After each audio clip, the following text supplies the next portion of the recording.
Oke, baik. Bismillahirrahmanirrahim. Assalamualaikum warahmatullahi wabarakatuh. Pertama-tama perkenalkan, nama saya Thalia Dwi Puspita Ayu dengan NIM S1S124019 dari kelas A. Pada video kali ini saya akan mengerjakan salah satu tugas saya dari mata kuliah struktur data, yang mana pada tugas tersebut kita diarahkan untuk menjelaskan kembali mengenai materi stack, queue, dan DAG pada data struktur dengan Python. Yang mana di sini kita akan mulai menjelaskan dari slide 8. Sebelumnya kita juga sudah mendapatkan materi pada kelas offline, yaitu mengenai simple array based stack implementation. Jadi implementation stack menggunakan array simple. Di sini juga kita sudah coba codingannya sebelumnya, yaitu ini. Oke, jadi langsung saja kita lanjut pada bagian slide ke-8, yang mana pada bagian slide ke-8 ini kita akan membahas mengenai reversing data using a stack, atau membalikan data menggunakan stack atau tumpukan. Nah, di sini pada bagian poin pertama dijelaskan bahwa sebagai konsekuensi dari LIFO atau last in first out, sebuah stack dapat digunakan sebagai alat umum untuk membalikan urutan data. Contohnya pada saat mencetak baris-baris dalam sebuah file dengan urutan terbalik, membalikan elemen-elemen dari sebuah list atau daftar menggunakan stack, serta membalikan urutan penyimpanan elemen di dalam sebuah stack. Nah, di sini pada bagian kanan slide juga terdapat contoh implementasinya menggunakan Python. Jadi langsung saja di sini kita coba kodenya. Kita coba untuk mengkode kembali. Yang mana di sini pertama-tama tentunya kita harus membuat sebuah kelas yang sudah ada pada slide sebelumnya. Yang ini sebelumnya karena saya sudah punya kelasnya, jadi kita salin saja dan buat di file yang baru. Kita salin sampai di sini, str. Oke, lanjut. Selanjutnya di sini kita buat sebuah fungsi untuk mereverse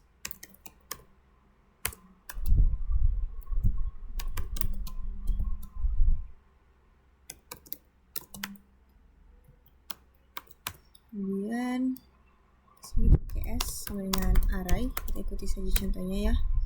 Array stack, kita buat lagi original, dimana originalnya ini untuk membuka file. Selanjutnya di sini kita buat perulangan, yang mana perulangan ini terjadi pada tiap baris di dalam file yang kita buat tadi, yang mana kita buatnya di original.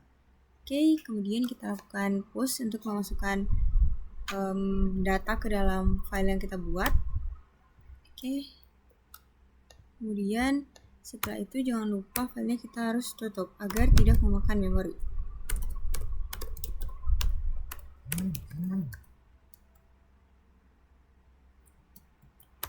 Oke.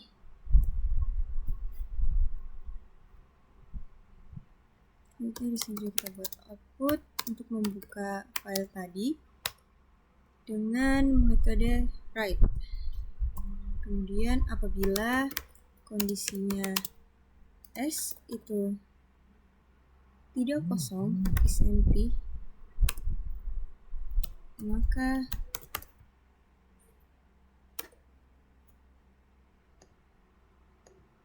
kita hapus filenya, kemudian kita tutup. Kita lakukan perulangan tersebut sampai file tersebut atau objek S-nya ini, variabel S-nya ini kosong. Oke, lanjut. Setelah itu langsung kita buat filenya, file sama dengan open initial.txt dengan metode write. Jadi kita menulis isinya, kemudian kita write, yang mana di sini isinya saya pulang, kemudian baris baru. Lanjut, di sini isinya itu besok hari libur. Oke, setelah itu kita tutup filenya, kemudian kita tampilkan.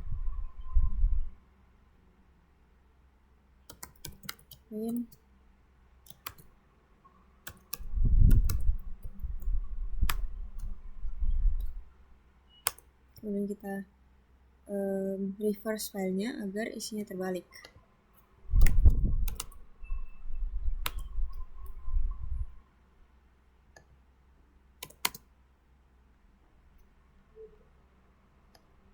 sebelum dibalik.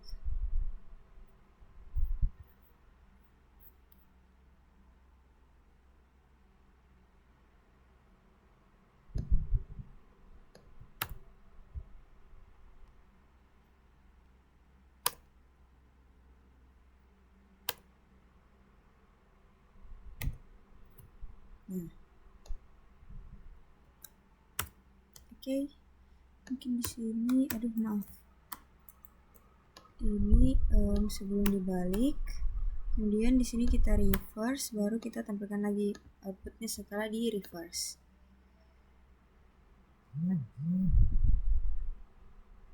Nah, jadi file initial.txt ini pada awalnya tadi kita isi saya pulang dan besok hari libur.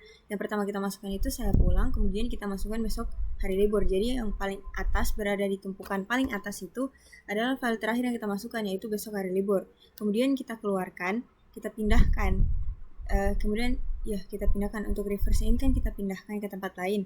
Jadi yang pertama keluar itu adalah tumpukan yang paling atas. Otomatis di sini tumpukan paling atasnya tadi besok hari libur, dia akan menjadi data pertama atau tumpukan paling bawah di file lain karena dia yang pertama keluar dan pertama masuk pada file yang lain. Jadi begitu untuk cara reversing data using stack, membalik data menggunakan tumpukan. Untuk contoh sederhananya mungkin bisa kita bayangkan seperti tumpukan piring. Nah, piring yang kita taruh paling atas itu akan pertama kita ambil. Jadi dia akan menjadi urutan pertama di tumpukan yang lain. Tuh. Nah, itu dia untuk penjelasan dari slide 8. Langsung saja kita masuk pada slide ke-9. Ada matching parenthesis atau mencocokkan tanda kurung. Nah, di sini pada poin pertama dijelaskan bahwa kita menggunakan pemindaian dari kiri ke kanan pada urutan asli menggunakan sebuah stack S untuk membantu mencocokkan simbol-simbol pengelompokan atau tanda kurung. Kemudian pada poin kedua dikatakan bahwa setiap kali kita menemukan simbol pembuka, kita memasukkannya atau kita push ke dalam stack S. Nah, lanjut pada poin ketiga di sini dikatakan setiap kali kita menemukan simbol penutup, kita mengeluarkan atau kita pop sebuah simbol dari stack S dengan asumsi stack S ini tidak kosong ya, dan memeriksa apakah simbol tersebut membentuk pasangan yang valid dengan simbol pembuka yang sesuai. Jika kita telah mencapai akhir ekspresi dan stack dalam keadaan kosong, maka ekspresi hasil tersebut memiliki pasangan yang cocok dan benar. Selanjutnya pada poin keempat ya. Di situ dikatakan bahwa pada poin kelima dikatakan bahwa untuk kompleksitas waktu komputasinya atau runtime complexity-nya itu ON, yang mana ekspresi memiliki n karakter akan melakukan maksimal n kali panggilan ke fungsi push dan n kali panggilan ke fungsi pop. Panggilan-panggilan ini berjalan dalam waktu ON. Untuk pemilihan batas yang mungkin memiliki ukuran tetap, sehingga memberikan waktu konstan O1 untuk perintah cin lefty righty index ke C. Jadi langsung saja di sini kita coba untuk lakukan contoh implementasi yang menggunakan kode yang ada pada sebelah kanan slide ini. Dia masih menggunakan kelas yang sama, yaitu ini ya, array stack. Jadi mungkin yang reverse tadi bisa kita komen saja. Langsung kita implementasikan. Nah, def is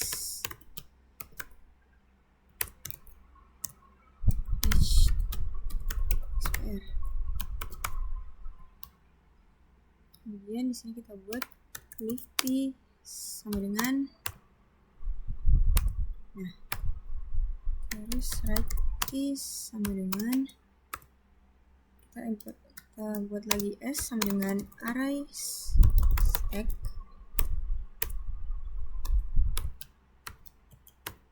Oke, kemudian for C in xpr sama dengan if C in lefty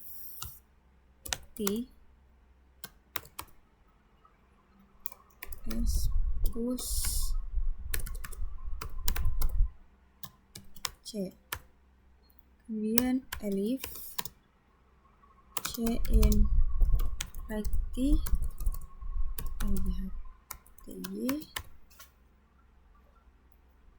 if S is empty, return false.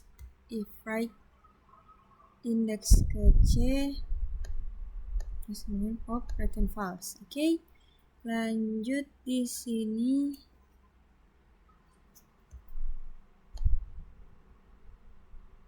kita buat lagi satu, return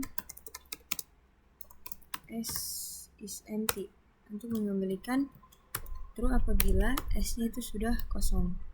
Oke, langsung saja di sini kita buat XPR 1 sama dengan, kemudian di sini contohnya itu ada buka kurung siku 5 tambah X dikurang Y ditambah Z. Kurungnya kita kasih salah, kemudian kita print. Ini harusnya hasilnya itu adalah false karena dia tutup kurungnya salah.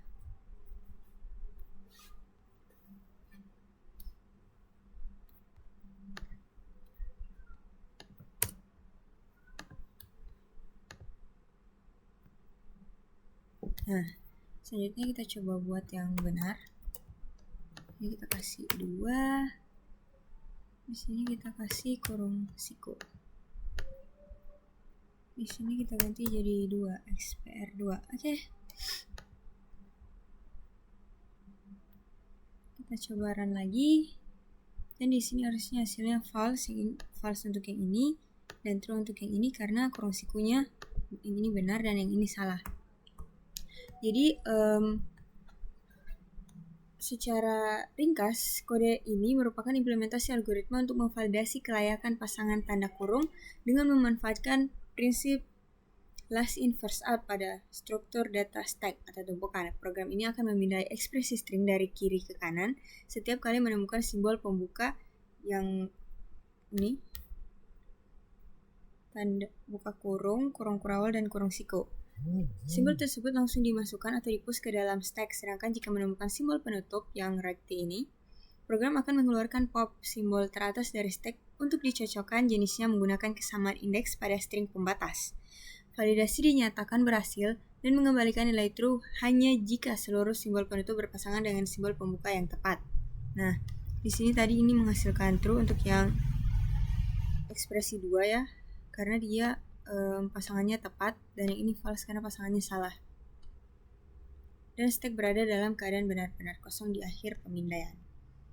Itu dia untuk penjelasan mengenai matching parenthesis atau pencocokan tanda kurung menggunakan implementasi tumpukan.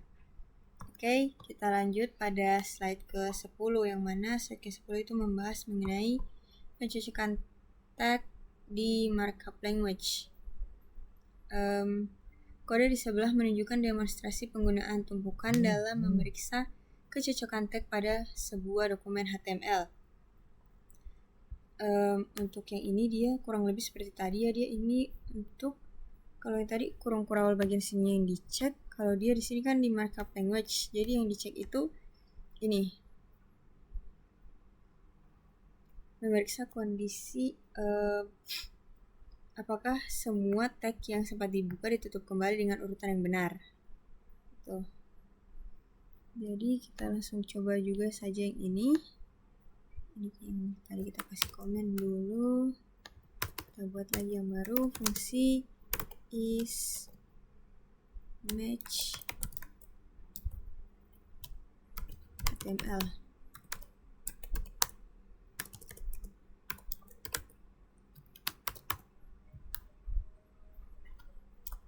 Sama dengan array stack.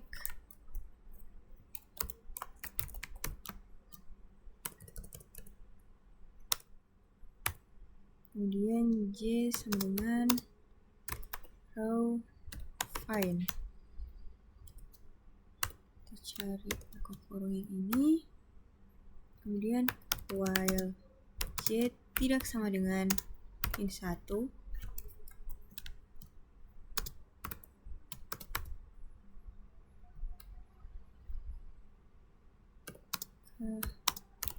row find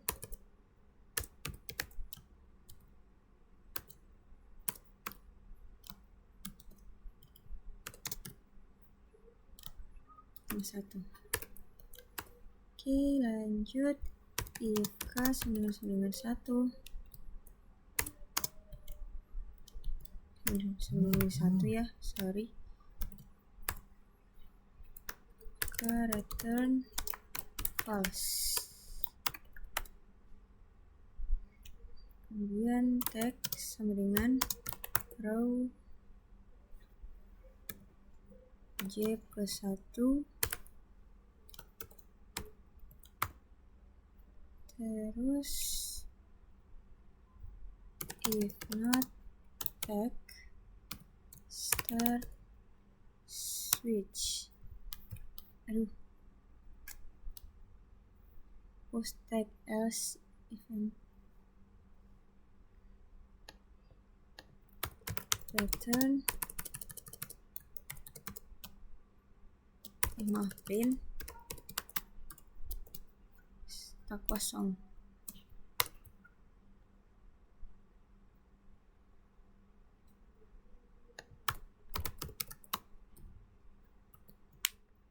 Tagnya tidak cocok sama tag. Oke, lanjut di sini J sama dengan row define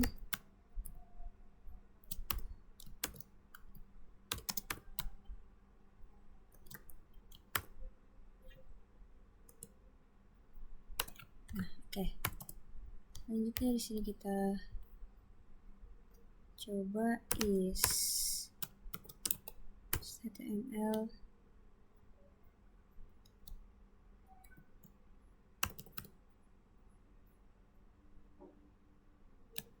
langsung ke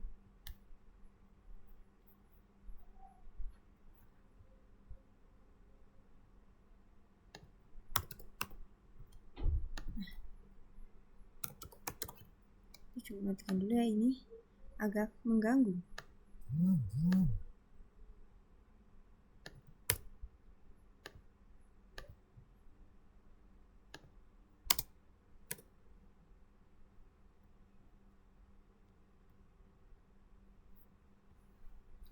Di sini harusnya row. Oke. Ini kita coba hapus dulu yang ini. Kemudian kita coba lihat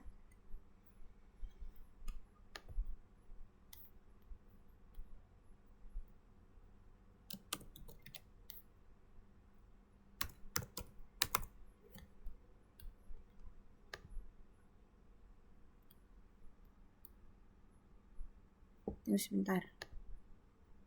Oke, kita lanjut. Di sini kita print agar kelihatan. Nah, kita run, hasilnya true karena dia benar. Coba di sini kita ganti ya, jadi HTML. Kita run, hasilnya false, tidak cocok. Oke, jadi itu dia tadi contoh pencocokan teks di markup language menggunakan stack.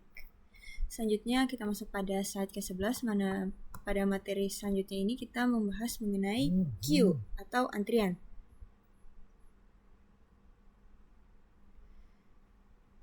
Pada poin pertama dikatakan bahwa ini queue adalah sepupu dari stack atau tumpukan. Pada poin kedua dijelaskan bahwa sebuah antrian adalah kumpulan objek yang dimasukkan dan dikeluarkan berdasarkan prinsip FIFO, first in first out. Selanjutnya, elemen dapat dimasukkan kapan saja, tetapi hanya elemen yang telah berada di dalam antrian paling lama yang dapat dikeluarkan berikutnya. Untuk contohnya sendiri, ada orang-orang yang sedang mengantri untuk naik wahana di taman hiburan. Nah, contohnya itu yang ini. Di sini, tentunya orang yang pertama keluar dari antrian ini adalah orang yang pertama juga datang untuk mengantri. Jadi yang paling depan ini akan pertama keluar karena dia yang pertama masuk ke antrian ini. Selanjutnya untuk contoh kedua itu yang ini, itu panggilan telepon yang sedang diarahkan ke pusat layanan pelanggan. Oke, itu dia. Jadi panggilan telepon yang masuk pertama yang akan dialihkan ke operator terlebih dahulu. Itu dia untuk contoh dari antrian atau queue. Tunggu sebentar. Oke, kita lanjut. Pada slide ke-12 kita akan membahas mengenai abstract data type pada antrian. Secara formal, abstract data types pada antrian ini mendefinisikan apakah sebuah kumpulan yang menyimpan objek-objek dalam suatu urutan di mana akses dan penghapusan elemen dibatasi hanya pada elemen pertama atau yang paling depan, dan penyisipan hanya dibatasi pada bagian belakang. Ya, untuk akses dan penghapusan itu hanya pada bagian depan dan penyisipan hanya pada bagian belakang. Dengan kata lain, aturan FIFO diberlakukan pada urutan data tersebut. Abstract data type antrian mendukung dua metode fundamental utama untuk antrian queue. Yang pertama ada NQ, di mana di sini kita bisa menambahkan elemen pada bagian belakang antrian queue, dan ada DQ. Yang mana DQ ini kita dapat menghapus dan mengembalikan nilai elemen pertama pada antrian queue dengan mengembalikan error apabila antrian tersebut kosong. Selanjutnya untuk metode aksesor tambahan ada key first, yang mana dia akan mengembalikan nilai reference dari elemen yang berada di bagian paling depan antrian tanpa menghapusnya.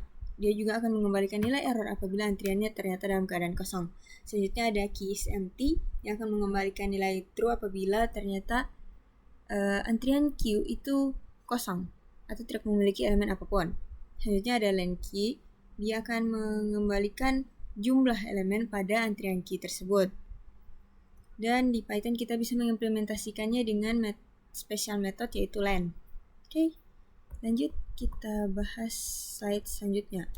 Dimana slide selanjutnya di sini dikatakan bahwa berdasarkan konvensi kita mengasumsikan bahwa antrian atau queue yang baru dibuat berada dalam keadaan kosong. Yang kedua, tidak ada batasan awal atau a priori bound pada kapasitas antrian. Dan yang terakhir, elemen yang ditambahkan ke dalam antrian dapat memiliki tipe data apa saja atau bebas. Nah, di sini kita langsung saja lihat untuk contohnya pada tabel bagian kanan ini. Aduh, tunggu, laptop saya nge-lag. Nah, di sini kita membuat sebuah antrian key atau antrian key, yang mana di sini kita melakukan NQ5. Kita menambahkan 5 pada antrian key ini, kemudian kita tambahkan lagi 3 dengan QNQ3. Kemudian kita gunakan len untuk menampilkan jumlah elemen yang ada pada antrian key ini. Jadi return value-nya nanti ada menghasilkan 2 karena isi dari antrian queue ini 5 dan 3. Oke, selanjutnya di sini kita melakukan DQ, yang mana DQ ini dia akan secara otomatis menghapus elemen paling depan dari antrian tersebut. Jadi di sini yang dihapus itu 5, jadi antrian key sekarang isinya cuma 3. Oke, selanjutnya di sini kita gunakan key is empty, yang mana key is empty ini akan menghasilkan false karena antrian key ini masih berisi angka 3, tidak kosong. Selanjutnya kita lakukan lagi DQ, yang mana dia akan menghapus elemen paling depan sehingga antrian key sekarang isinya kosong. Jadi apabila kita gunakan operasi is empty, dia akan menghasilkan nilai true. Apabila kita coba menghapus lagi elemen dari antrian key ini, dia akan menghasilkan error karena isinya sudah tidak ada. Selanjutnya di sini dia menambahkan lagi 7 dan 9 menggunakan NQ, dan coba mengakses elemen pertama menggunakan Q first dan menghasilkan return value 7 karena elemen paling awal tadi itu adalah 7, dia yang pertama kita masukkan. Selanjutnya di sini dia juga menambahkan lagi menggunakan operasi NQ, dia tambahkan 4. Jadi sekarang isi dari antrian Q itu ada 7, 9, dan 4, sehingga kalau kita gunakan operasi lain dia akan menghasilkan return value 3 karena isinya 7, 9, dan 4. Kemudian di sini terakhir dia coba menghapus elemen paling awal atau elemen pertama dari antrian Q menggunakan operasi DQ. Jadi dihapus 7 karena dia yang paling awal, jadi sekarang sisa 9 dan 4. Itu dia untuk contoh-contoh dari ADT pada antrian. Selanjutnya kita masuk pada slide berikutnya, yaitu slide ke-14. Yang mana pada slide ke-14 ini kita akan membahas mengenai implementasi antrian berbasis array. Pada di sini ada 2 contoh implementasi, yang mana pada contoh implementasi pertama ini dia cukup simple. Kita akan menggunakan append untuk menunjukkan tempat elemen baru masuk ke dalam antrian. yang mana dia akan menambahkan elemen di bagian akhir list. Jadi dia itu di sini masuk melalui bagian kanan dan menggunakan pop untuk menghapus elemen pertama dari list menggunakan apabila kita menggunakan operasi dequeue. Jadi dia itu pop itu dia keluar dari sebelah sini karena dia pertama masuk ke sini, kemudian digeser ke sini sampai keluarnya ke sini. Jadi dia masuk lewat kanan dan keluar lewat kiri. Oke. Nah, untuk pendekatan ini merupakan implementasi yang tidak efisien karena membutuhkan kompleksitas waktu itu omega n time. Oke. Langsung saja kita masuk pada slide berikutnya yaitu slide ke-15 di mana di sini akan membahas implementasi kedua dari antrian berbasis array. Yang mana metode untuk menambahkan elemennya itu dia sama saja ya. Di sini dia menggunakan append juga, jadi dari sebelah kanan masuknya, tapi untuk popnya dia itu diganti. Untuk popnya dia itu ganti elemen yang dikeluarkan dari array dengan referensi ke nilai non. Nah, selanjutnya pertahankan sebuah variabel eksplisit f untuk menyimpan indeks dari elemen yang saat ini berada di bagian paling depan antrian. Kemudian untuk runtime-nya dia itu 1, tetapi memiliki kebutuhan ruang memori OM untuk n elemen, di mana M lebih besar dari N, dengan M adalah jumlah operasi NQ atau penambahan data, dan N adalah jumlah elemen yang sebenarnya tidak ada dalam antrian. Selanjutnya dengan kata lain, sebuah antrian dengan sedikit elemen akan disimpan dalam array yang besar. Nah, untuk implementasi kedua ini dia untuk penambahan elemennya sama seperti implementasi pertama, dia menggunakan append dari sebelah kanan, tapi untuk popnya itu dia diganti jadi mengganti nilai yang dikeluarkan itu atau yang dihapus dari antrian menjadi nilai non. Tapi f-nya ini yang digeser, dia digeser ke kanan dan nilai yang dihapus itu diganti menjadi nilai non. Nah, implementasi kedua ini dirancang untuk mempercepat proses pengeluaran data menjadi waktu konstan O1 dengan cara menghilangkan proses pergeseran elemen. Alih-alih menggeser seluruh anggota array ke kiri saat elemen depan dihapus, sistem hanya mengubah nilai elemen tersebut menjadi non. Nah, di sini nanti isinya semua non. Dan menggeser sebuah variabel penunjuk. Nah, ini variabel penunjuknya yang f. Satu langkah ke kanan, jadi dia akan digeser ke kanan. Namun keuntungan kecepatan ini harus dibayar dengan pemborosan memori sebesar OM space complexity karena slot-slot lama yang sudah kosong di sebelah kiri tidak bisa digunakan kembali. Yang ini, karena isinya sekarang sudah non.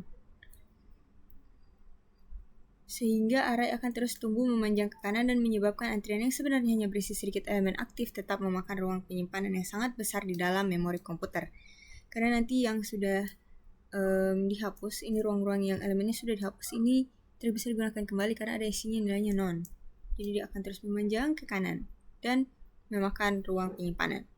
Oke, itu dia untuk penjelasan mengenai implementasi kedua pada array, pada antrian menggunakan array.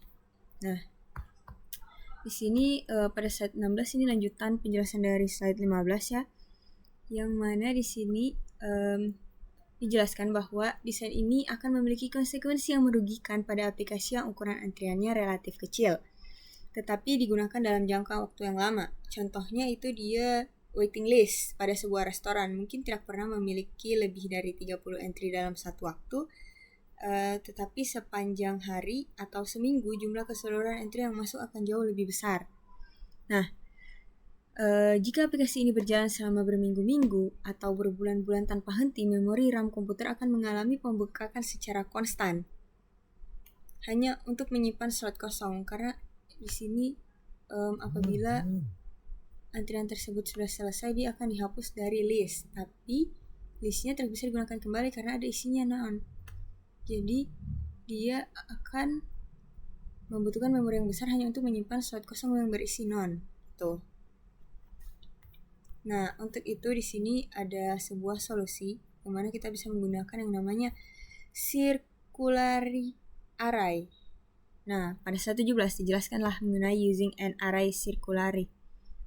Jadi, untuk penjelasan dari slide 17 ini penggunaan array secara melingkar atau array circular.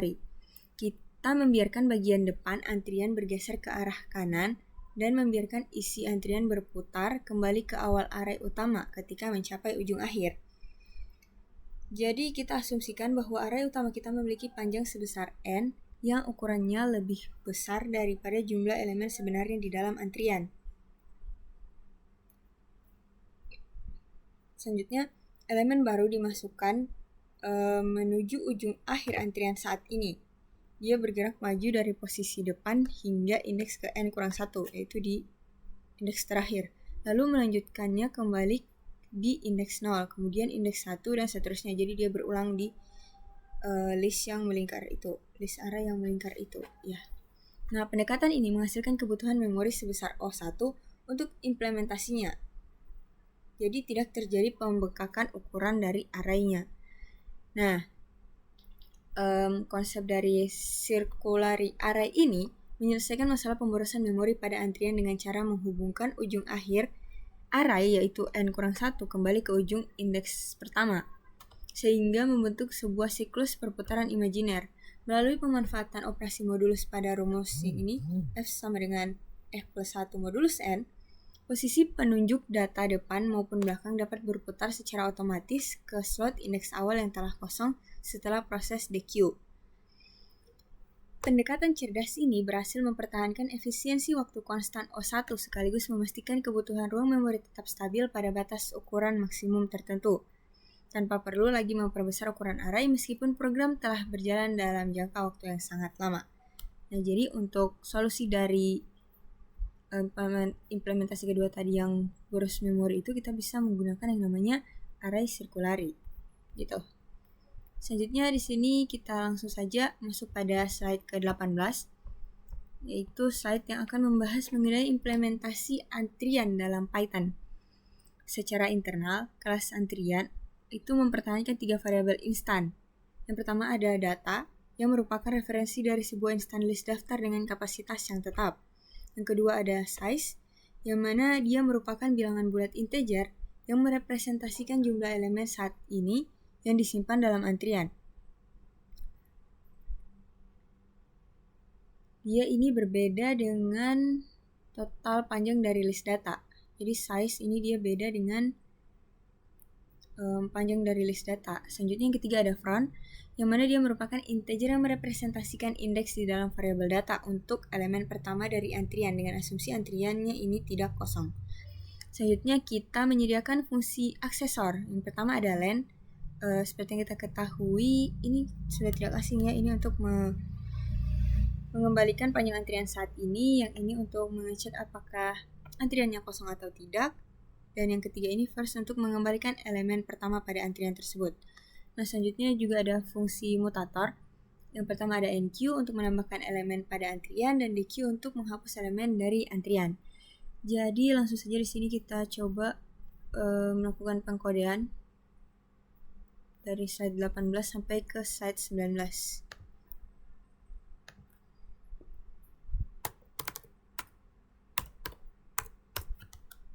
Oke, kita sudah buat file baru. Kemudian langsung saja kita buat class array.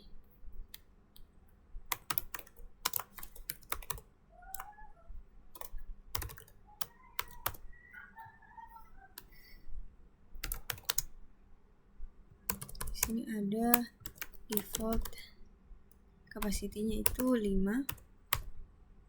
Kemudian kita buat dulu konstruktornya self data sama dengan self size sama dengan 0, self run sama dengan 0. Oke, lanjut def len-nya itu kita mengembalikan size-nya. Oke, lanjut def is empty, return true apabila size-nya ini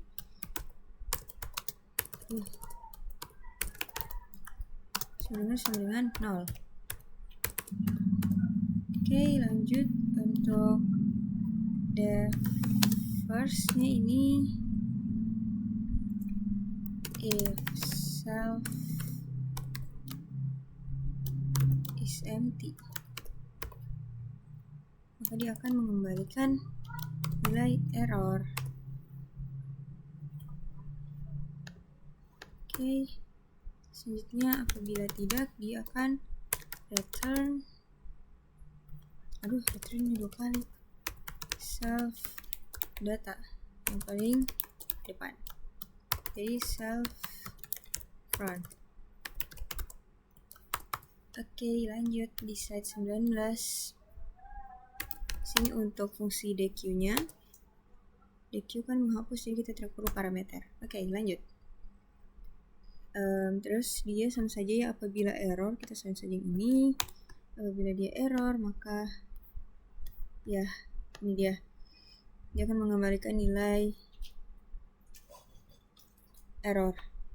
Terus answer self data self non modulus len self data return answer. Oke, lanjut kita buat untuk enqueue-nya. Di sini dia pakai parameter karena kita menambahkan elemen. If self size sama dengan len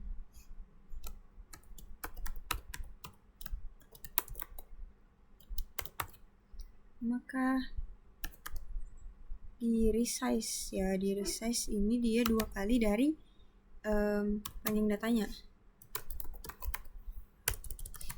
Resize 2 kali, ini kepencet, sorry, len self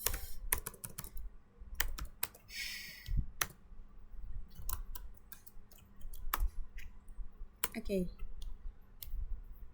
lanjut file sama dengan self front ya, self front tambah self size modulus len self data. Oke, self data file sama dengan self size sama dengan 1. Kemudian di sini ada untuk resize-nya. Sini alt sama dengan self data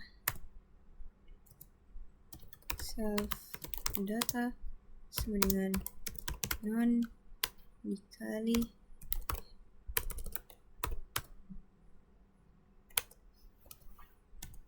kita lakukan perulangan for k in range self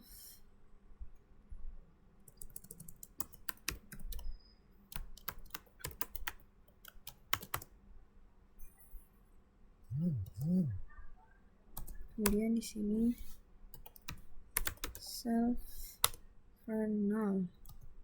Kemudian kita buat lagi fungsi str-nya underscore str.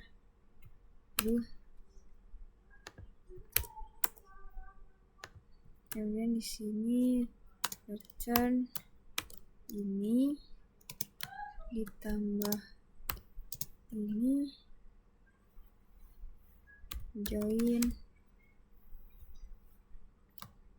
str self underscore data. Sudah, tutup. Oke, sudah, langsung saja kita masuk pada implementasinya. Di sini kita buat dulu objek key untuk antrian key. 1, 2, 3. Kita buat 4 saja ya, atau 5, atau 6. 5 aja, tidak apa-apa.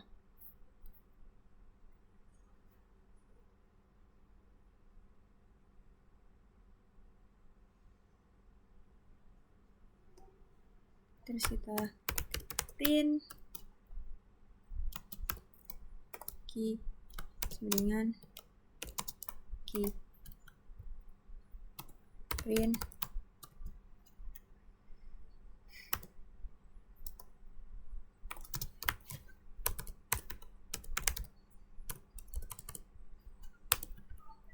ini untuk panjangnya sebelum dilakukan. Terus di sini kita coba print hapus elemen terakhir key sama dengan the key.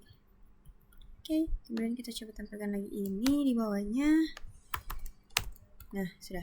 Oke, kita hapus. Kita coba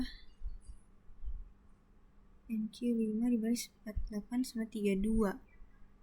48, 32. 32 in data.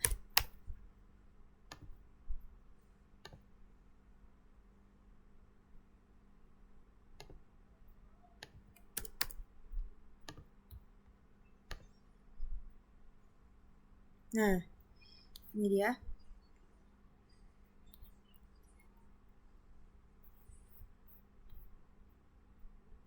Elemen key-nya itu dia, ini kita ganti dulu ya, 3, 2, 7, 9, biar kelihatan.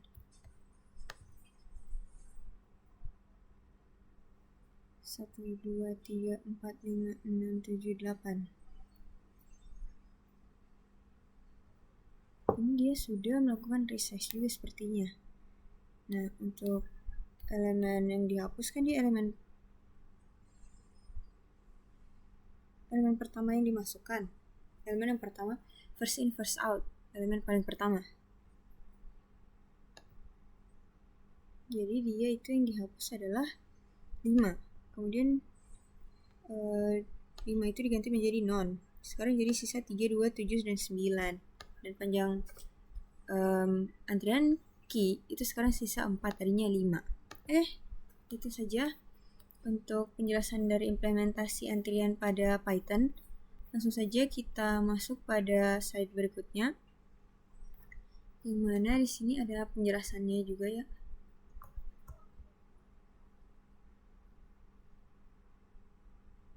Sebelumnya mungkin kita jelaskan lebih dalam mengenai kodenya. Ini dia merupakan inisialisasi struktur kelas ArrayQ yang mengimplementasikan antrian berbasis array melingkar dengan kapasitas awal sebanyak 5 slot. Kelas ini melacak kondisi antrian secara internal melalui 3 variabel instan, yaitu data sebagai penunjuk wadah penyimpanan, size untuk menghitung jumlah elemen yang mengantri, dan front sebagai penunjuk indeks elemen terdepan. Selain itu, kelas ini menyediakan fungsi aksesor standar ya, seperti len dan juga SMT untuk memeriksa status keterisian antrian, serta fungsi first yang berfungsi untuk mengintip atau mengambil nilai data terdepan tanpa menghapusnya dari tumpukan memori. Oke, kita masuk pada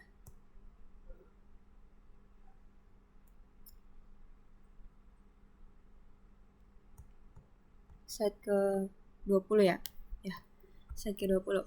Yang mana pada slide ke-20 ini akan membahas tentang penambahan dan penghapusan elemen. Indeks tempat elemen berikutnya ditambahkan ke dalam antrian itu, dia akan menggunakan rumus FL sama dengan self front ditambah self size modulus len self data. Selama proses pengeluaran data, DQ, nilai pada indeks self front akan dikembalikan dan dihapus. Indeks front kemudian diperbarui ke posisi berikutnya dalam antrian melingkar. Dengan rumus self front sama dengan self front tambah 1 modulus len self data. Selanjutnya untuk mengubah ukuran antrian atau resizing the queue, ketika ukuran antrian sama dengan ukuran array utama, kapasitas penyimpanan dari array utama tersebut akan dilipat gandakan. Nah, ini tadi. Ini kan kita masukkan 5. Nah, sementara di sini kita masukkan juga default capacity-nya 5. Makanya dia akan dilipat gandakan. Itu. Referensi dari list lama disalin ke dalam list baru. Saat mentransfer konten, kita dengan sengaja menyelaraskan kembali bagian depan atau front antrian dengan indeks 0 di array yang baru. Nah, contohnya dapat dilihat di sini. Sebelumnya ini kan dia melingkar jadi E, F, G, H, I, J, K. Nah, setelah kita pindahkan dia ke array yang baru, ini dia akan ditaruh sesuai indeksnya, yaitu bagian pertama di indeks 0. Tuh. Oke. Kita lanjut pada slide ke-21, yang mana di sini ada shrinking the underlying array atau mengecilkan ukuran array utama. pada contoh yang ini itu dia pendekatan yang robust adalah mengurangi ukuran array menjadi setengah dari ukuran saat ini, kapanpun jumlah elemen yang tersimpan di dalamnya turun di bawah 1/4 dari kapasitas. Ruang penyimpanan memorinya dia akan menggunakan sekitar omega ke n. Nah, jadi untuk mengecilkan ukuran array utama ini, dia akan dikurangi menjadi setengah dari ukuran array saat ini apabila jumlah elemen di dalam array saat ini itu dia 1/4 dari kapasitasnya. Misalnya kita punya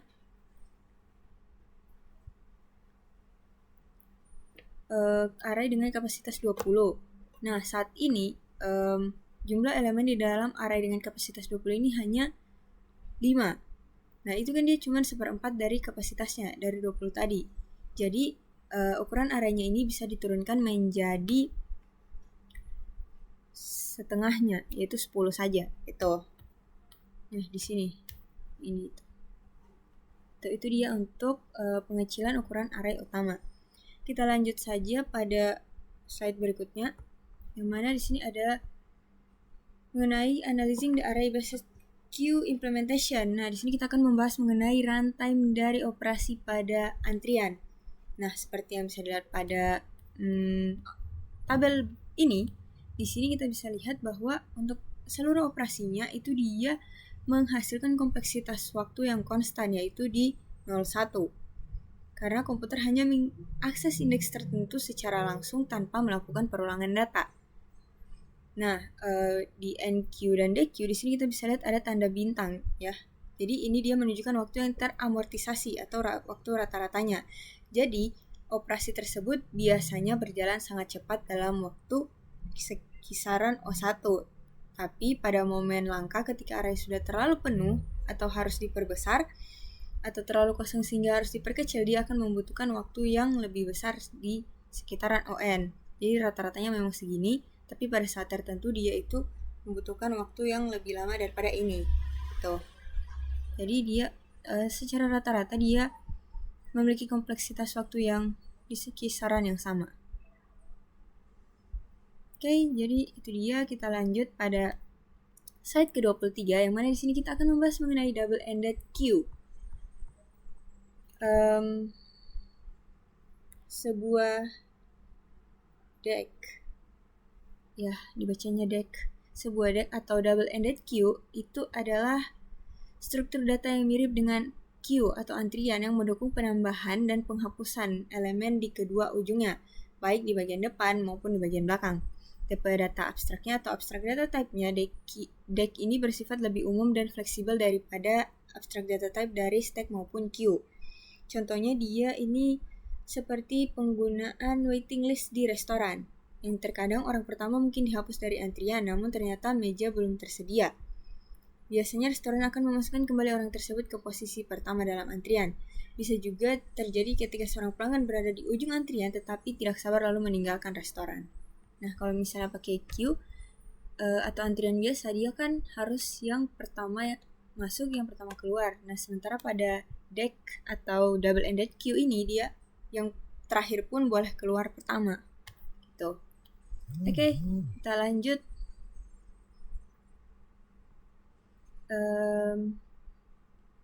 Pada slide ke-24, yang mana di sini dia itu membahas abstract data type dari deck itu sendiri. Yang pertama itu dia ada add first, yaitu menambahkan elemen ke bagian depan dari deck D, dan add last itu menambahkan di bagian belakang. Dan add first itu menghapus dan mengembalikan elemen paling depan dari deck D dengan mengembalikan error apabila decknya ini kosong. Selanjutnya ada delete last, yaitu menghapus dan mengembalikan nilai terakhir dari elemen deck. Menghapus dan mengembalikan elemen terakhir dari deck D dan mengembalikan juga error apabila decknya ini ternyata kosong. Selanjutnya, selain itu abstract data type dari deck ini juga mencakup metode aksesor yang itu. Yang pertama ada first, dia ini akan mengembalikan tetapi tidak menghapus elemen pertama dari deck. Juga mengembalikan error apabila decknya ternyata dalam keadaan kosong. Selanjutnya ada delete, yang mengembalikan tapi tidak menghapus elemen terakhir dari deck. juga menghasilkan error apabila ternyata decknya kosong. Terus ada isEmpty, dia akan mengembalikan true apabila ternyata decknya tidak memiliki elemen apapun. Dan yang terakhir ada land, dia akan mengembalikan nomor dari elemen deck D ini. Mengembalikan jumlah dari elemen deck ini. Dan di Python kita biasa mengimplementasikannya dengan special method, yaitu pakai len. Oke, kita lanjut pada slide ke-25. Nah, pada slide ke-25 ini kita akan membahas mengenai implementasi deck queue dengan array melingkar. Jadi kita pakai circular array. Mempertahankan 3 variabel instan yang sama menggunakan data size dan juga front.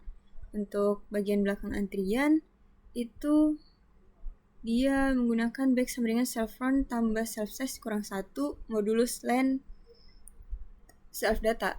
Kemudian untuk at first-nya dia membutuhkan pengurangan indeks secara melingkar menggunakan rumus self front kurang 1 modulus len self data. Selanjutnya di sini ada contoh implementasinya yang sama seperti tadi. Pada antrian juga terdapat contoh implementasinya menggunakan operasi at last. Di sini kita bisa menambahkan elemen pada bagian terakhir dari deck queue ini. Dimana di sini kita tambahkan 5, tambahkan di bagian depan menggunakan at first 3. Kemudian di sini kita bisa mengembalikan nilai elemen pertamanya menggunakan first. Tunggu sebentar. Oke. Kemudian di sini kita bisa menghapus elemen terakhirnya menggunakan delete less, kemudian mengembalikan panjang dari DQ-nya itu. Di sini juga kita bisa menggunakan isEmpty dan mengembalikan nilai terakhir. Kurang lebih ini sudah saya rasa cukup jelas ya untuk kita semua, karena dia cukup jelas juga arti dari operasinya. At last menambahkan di akhir, at first menambahkan di awal, first mengembalikan nilai pertama, last mengembalikan nilai terakhir, isEmpty mengecek apakah decknya ini kosong atau tidak, landnya ini untuk menghitung atau mengembalikan jumlah dari elemen pada decknya, kemudian delete last menghapus elemen terakhir.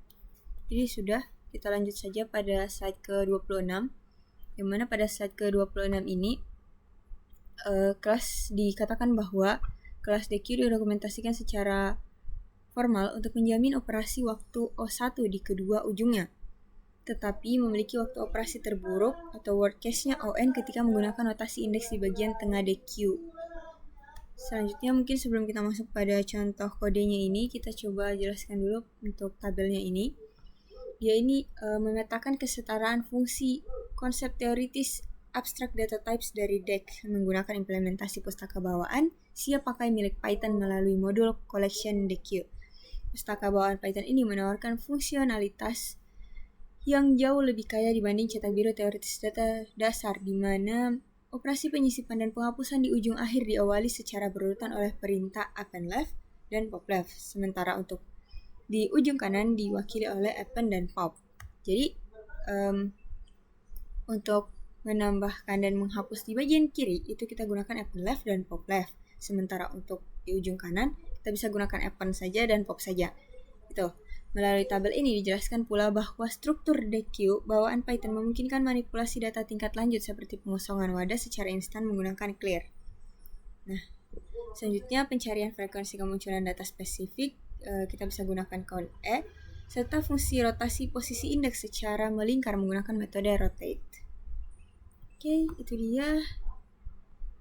Selanjutnya langsung saja kita coba untuk implementasi dari DEC itu sendiri.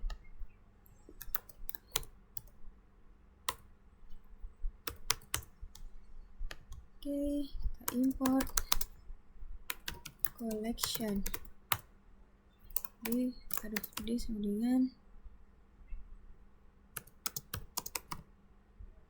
collection DQ. Kemudian di sini kita coba D append di kiri dulu. 3, kemudian 1, kemudian kita tambahkan di sebelah kanan. 5 boleh deh. tambahkan lagi 7, kemudian kita tambahkan lagi di sebelah kiri, kita tambahkan 9 dan juga 0. Kemudian kita print dulu D-nya sama dengan D, kemudian kita print panjangnya, kemudian kita coba rotate. Kita geser ke, biar kelihatan 3 aja kali, kita geser 3 ke kanan, kemudian kita coba print D-nya, dan kita coba hapus yang paling kanan, yang paling kiri dan paling kanan.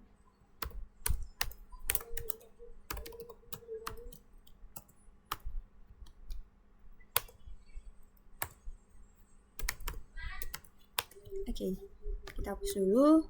Jadi berdasarkan kode yang kita buat ini, harusnya urutannya ini adalah 09 1357. Kita coba 091357. Nah, karena pertama kita masukkan 3, tapi setelah 3 ini kita masukkan lagi 1 di bagian paling kiri, kemudian kita masukkan 5 di bagian kanan, tapi kita masukkan lagi 7 di bagian paling kanan, kemudian kita masukkan 9 yang akan ditutup oleh 0. Ini dia untuk yang pertama. Dan untuk panjangnya itu sendiri ada 1, 2, 3, 4, 5, 6. Jadi 6 di sini. Kemudian di sini kita coba lakukan rotate, yaitu 3. Jadi dia akan bergeser 3 ke kanan posisinya. Yang mudah dilihat ini mungkin 9 ya. 9 di sini ada pada indeks kedua, maka dia sekarang ada pada indeks di indeks 1. Maka seharusnya sekarang dia berada pada indeks keempat. 0, 1, 2, 3, 4. Nah, karena kita geser dia 3 ke kanan. Begitu juga dengan yang lain, dia akan digeser 3 ke kanan. Kita coba misalnya kita geser dia 2 ke kanan saja. Nah, di sini terbukti ya, jadi 9 dia hanya bergeser 2 ke kanan saja, indeksnya bergeser. Nah, lanjut. Di sini kita coba menghapus indeks paling kiri dan indeks paling kanan. Jadi harusnya yang dihapus itu sekarang adalah 5 dan juga 3. Sehingga deck ini seharusnya, ya, deck ini sekarang hanya berisi 4 elemen, yaitu 7, 0, 9, dan 1. Itu dia untuk contoh penggunaan deck pada Python menggunakan collection module. Selanjutnya kita masuk pada slide terakhir. Tunggu sebentar.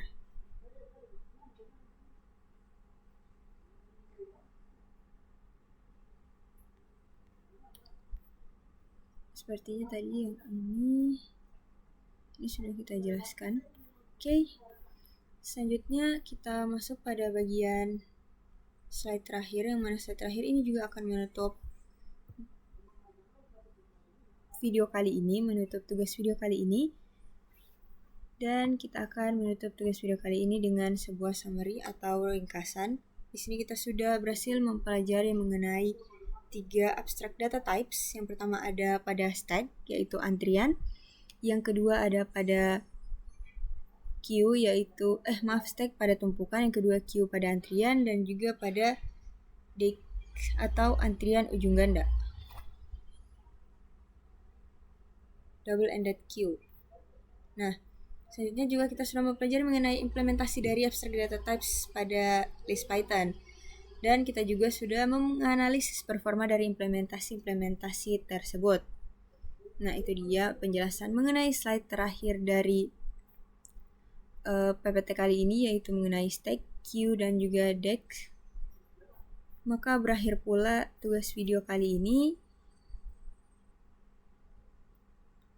Lebih dan kurangnya mohon dimaafkan. Saya akhiri dengan ucapan billahi taufik wal hidayah. Wassalamualaikum warahmatullahi wabarakatuh. Sampai jumpa di tugas video berikutnya.